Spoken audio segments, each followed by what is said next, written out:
11, 12, 15 सीटें जीतने वाली 2 बार से 90 से नीचे आ गई। देखिए, मैं पहला एक सवाल आपका जो सवाल है उसका पहला एक सीधा जवाब देता हूं कि ये जो वोट हुआ है ये बंगाल की जनता ने तृणमूल के विरोध में वोट दिया है। इसका कोई रोक ढोक नहीं है, कोई नाटक इसको लेकर नहीं कर सकते। जनता ने तृणमूल के खिलाफ वोट किया है। पर यह भी सच है कि तृणमूल को 41% वोट मिला है और भाजपा के साथ तृणमूल का फर्क सिर्फ 32 लाख वोट का है। पर जितना भी वोट तृणमूल को मिला है सिर्फ दीदी के शक्ल पे मिला है। अब हारी क्यों तृणमूल कांग्रेस? नुकसान नहीं हुआ, हार गई ना तृणमूल कांग्रेस। हारी क्यों? 3 प्रधान कारण। Number 1 IUPAC. नंबर 1 आईपैक, पिछले 6 महीने ये पार्टी को आईपैक चला रहा है। बच्चे बच्चे लड़के दूसरे दूसरे राज्य के वो सांसदों को, विधायकों को, हम लोगों को सिखा रहे हैं कि क्या करना है, क्या बोलना है। वो हमें मैसेज भेज रहे हैं कि शुभेंदु अधिकारी को ऐसे गाली दो, उनके पापा का नाम लेके गाली गुप्ता करो। आईपैक के लोग। मेरा व्यक्तिगत आपको कहानी बता रहा हूं। प्रतीक जैन से मैं मिला, मेरा टिकट कंफर्म हो गया था डेबरा, पश्चिम मेदिनीपुर। गोदरेज वाटर साइड में उनका ऑफिस है। उनके ऑफिस से मैं निकला, उनके ऑफिस के बाहर ही दूसरा एक अर्जुन बोल के कोई व्यक्ति है, उसका ऑफिस है। वो शायद मेरे पे डिफेमेशन केस भी कर सकता है क्योंकि कोई प्रमाण नहीं है। उसने मेरे को बोला टिकट चाहिए तो 50 लाख देना पड़ेगा। मैंने पार्टी को भी नहीं बोला, डर के वजह से, क्योंकि इतने आईपैक ही तो चला रहा है सब, किसको बोलूं? क्योंकि तब एक लड़का जो पढ़ा लिखा लड़का है, जो विदेश से डिग्री करके आया है, जो कोई राजनीतिक परिवार का लड़का नहीं है। मेरे माँ बाप तो कोई पॉलिटिशियन नहीं, MP MLA नहीं है कि हमको ऐसे ही मिल जाएगा विरासत में टिकट। मेहनत करके इस जगह तक पहुंचा था। मैं घर पे आके मेरी माँ को, मेरी बीवी को बोला ये बात, उन्होंने अपना जेवर मेरे हाथ पे रख दिया। मैं सोचा उसको बेच के टिकट लूंगा। माँ काली ने बचा लिया। अगला दिन मेरे को लगा ये गलत हो रहा है, मैंने उनको जेवर वापस कर दिया, नहीं तो घर पे क्या मुंह दिखाता। नहीं दे पाया पैसा। मेरे को प्रतीक जैन जी ने फिर बुलाया, बोल के, प्रतीक जैन ने कभी पैसा नहीं मांगा, झूठ नहीं बोलूंगा।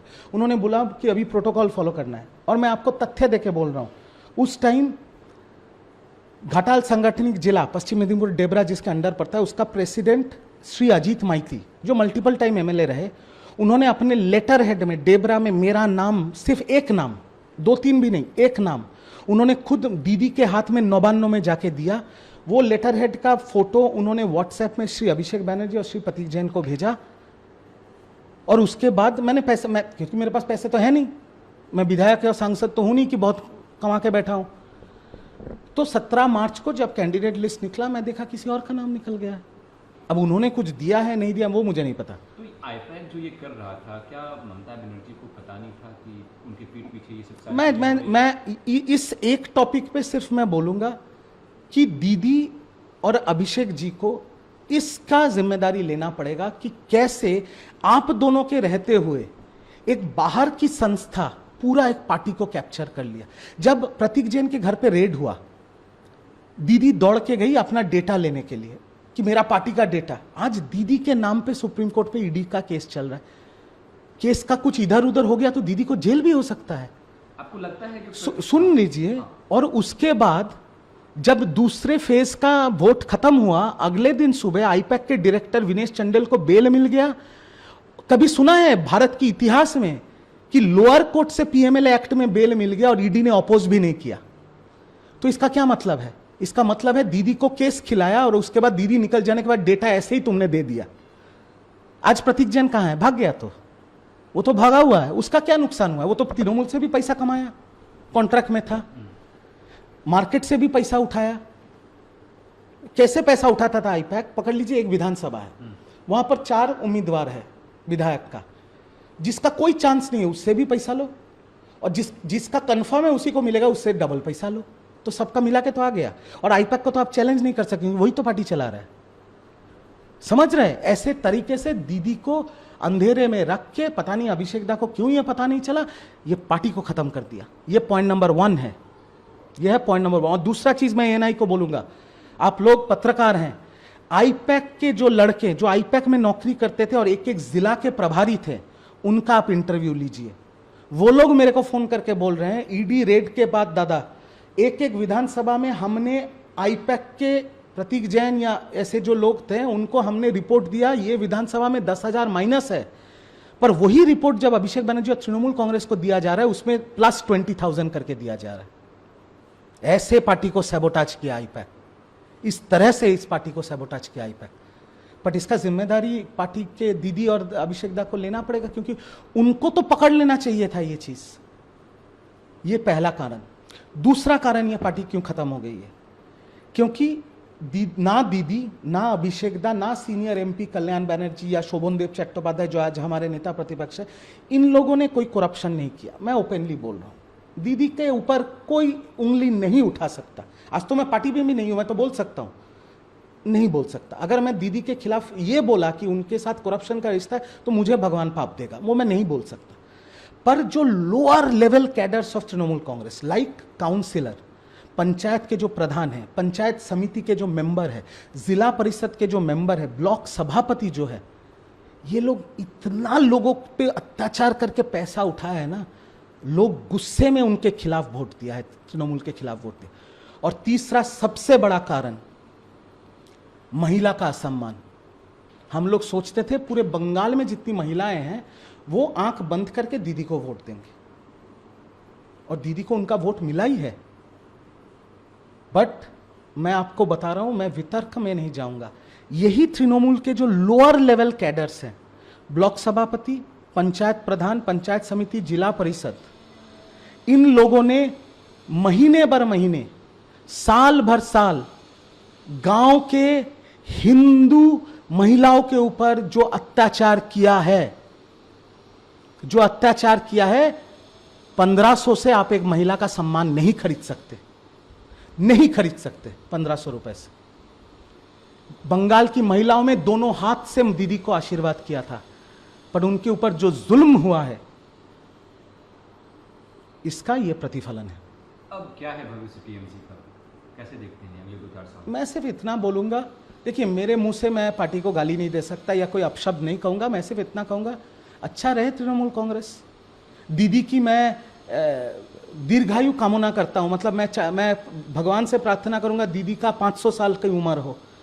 मैं भगवान से प्रार्थना करूंगा कि दीदी सुरक्षित रहे, उनका स्वास्थ्य अच्छा रहे, अभिषेक बनर्जी सुरक्षित रहे, उनका परिवार ठीक रहे, और तृणमूल कांग्रेस अच्छा रहे। पर आप मेरे को व्यक्तिगत तौर पे पूछेंगे तो बीजेपी अगले 2-3 साल, क्योंकि उनका 2029 का चुनाव है, वो नई पार्टी है, पहली बार उन्होंने सरकार में आए हैं, वो इतना काम करेंगे बंगाल में, इतना काम करेंगे बंगाल में कि तृणमूल का कोई नेता 2029 को घर घर जाके बोल नहीं सकेगा कि हमको वोट दो, क्योंकि लोग पूछेंगे क्यों आपको वोट दें।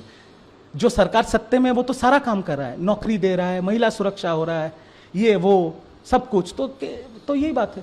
शुभेंदु दा कल शपथ लिए, आपके संबंध उनसे कैसे हैं और कैसे देखते हैं? शुभेंदु दा मुख्यमंत्री हैं, पहले बीजेपी के मुख्यमंत्री हैं। देखिए मैं एक चीज क्लियरली बताना चाहता हूं आपको,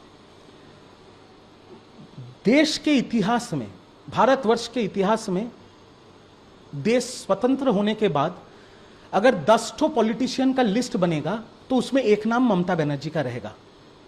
और स्वतंत्र भारतवर्ष के इतिहास के अगर नेता प्रतिपक्ष का नाम लिखा जाएगा तो नंबर 1 ममता बनर्जी का होगा।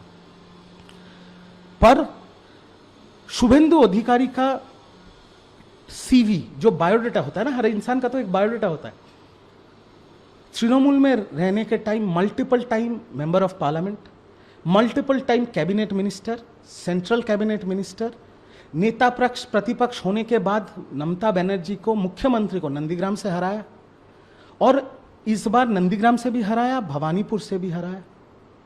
तो उनका सीवी जो है ना वो और किसी का नहीं है। और जिस राज्य में 3-3 बार की मुख्यमंत्री ममता बनर्जी है, उनके बाद अगर इस राज्य में किसी का उस चेयर पे बैठने का हुनर या अधिकार है तो वो शुभेंदु अधिकारी है, और कोई नहीं है, कोई उनके आसपास भी नहीं है। जब वो टीएमसी में थे तब वो रेड रोड पे पीडब्ल्यू टेंट में बैठते थे, तब तो मैं प्रवक्ता भी नहीं था, एकदम रोड साइड कैडर था, मैं जमीन से उठा हूं आज यहाँ पर, मैं फ्लैग लगाता था। तब मैं जब उनके पास जाता था ना, वो इतने मोटे मोटे फिश फ्राई खिलाते थे मुझे, इतने मोटे मोटे। उसके बाद मैंने उनको अटैक किया, नंदीग्राम में खड़ा होकर उनको अटैक किया, क्योंकि मेरे को लॉलीपॉप दिखाया गया था टिकट का, और मेरे को बोला गया था कि करो, व्यक्तिगत आक्रमण करो। फिर भी मैंने नहीं किया है, बट जितना किया है प्रवक्ता के तौर पे किया है। इसलिए मैंने अपने वीडियो से भी उनको बोला कि वोट के दौरान, प्रचार के दौरान अगर आपको मैंने व्यक्तिगत कटाक्ष किया है तब मैं इस चीज़ को लेकर माफ़ी मांगता हूँ, और इसमें तो कोई गलत बात नहीं है। बिल्कुल। और मैं ये भी बोलूँगा, शुभेंदु अधिकारी मुख्यमंत्री बन के 2 दिन हुआ है, सिर्फ 2 दिन, बट इस 2 दिन के अंदर उन्होंने कम से कम 5,000 तृणमूल कांग्रेस कर्मी का जान बचाया उन्होंने। पूछिए कैसे? मुख्यमंत्री शपथ लेने से पहले 6 तारीख को उनके पीए को गोली मार दी गई, एकदम सिनेमा स्टाइल में, जैसे हम लोग वेब सीरीज नहीं देखते मिर्जापुर वगैरह, सिनेमा स्टाइल में उनके पीए को गोली मार दी गई। अगर उस दिन हॉस्पिटल से निकल के शुभेंदु अधिकारी बोलता कि अभी बदला होगा बंगाल में, उस रात को 5,000 तृणमूल कर्मी का खून हो जाता बंगाल में। शुभेंदु अधिकारी निकल के बोला कोई कानून अपने हाथ में नहीं लेगा, हम इस मैटर को देख रहे हैं, आप लोग शांति बना के रखिए। तो शुभेंदु अधिकारी मुख्यमंत्री बन के बंगाल के लिए कुछ किया है या नहीं किया है? कम से कम 5,000 तृणमूल कांग्रेस कर्मी का जान बचा लिया, और उसके लिए मैं उनको सैल्यूट करता हूं। आगे एक बंगाली के तौर पे, बंगाल जिसकी जन्मभूमि है, बंगाल जिसकी कर्मभूमि है, बंगाल की जनता ने बहुत आस लेके, बहुत बड़ा दिल लेके उनको वोट दिया है, उनको जिताया है।